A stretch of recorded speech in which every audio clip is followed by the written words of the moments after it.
Assalomu alaykum. Bugun biz Lobar opamlardan ayollar massajini oldik. Ular bizga bonuslarga yuz massajlarini, yana skrablarni qanaqa tayyorlashlarini o'rgatdilar. Biz bugun darsda mazza qilib darslarni o'tdik. Juda ham xursandmiz. Emotsiyalarimiz juda ham kuchli. Oxirida mana keta olmasdan bulardan yana bonuslarga nimadirlarni so'rab, o'zimiz uchun ko'p narsa bilimlarni o'rganyapmiz. Nazokat opamlarga ham kattakon rahmat. Shu massaj sentrda o'qiyotganimizdan juda ham xursandmiz. Bugungi darsimiz ham rosa zo'r bo'ldi. Lobar opa kattalar massaji haqida to'liq ma'lumot berdilar. Nazokat 79 ga o'qiyotganimizdan hammamiz xursandmiz. Rahmat kattakon.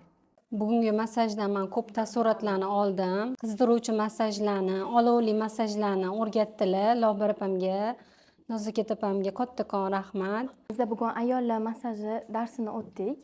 Bu darsimizda bizda ham nazariy bo'ldi, ham amaliy. Nazariyda ham juda ham ko'p yangi bilimlar, yangi narsalarni o'rgandik. Amaliyotda juda ham qiziq. Olovli massaj, sochiqli olovli massaj, yana bizga bonuslarga yuz massaji, har xil skrablarni qilishlarni o'rgatdilar. Darsimiz juda ham qiziq bo'ldi.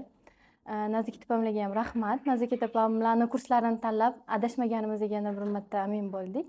Bugun ayollar massajiga keldik. Emotsiyalarimiz juda zo'r. Olayotgan bilimlarimizga juda ham anaqa ega bo'lyapmiz. Nazokat opaga ham rahmat.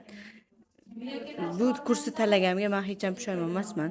Biz bugun ayollar massajini darsini o'tdik. Lobar opamga, Nazokat opam jamoasiga katta rahmat. Men bir ovozdan Nazokat opamning jamoasini sehrli qo'llar deb atagan bo'lardim.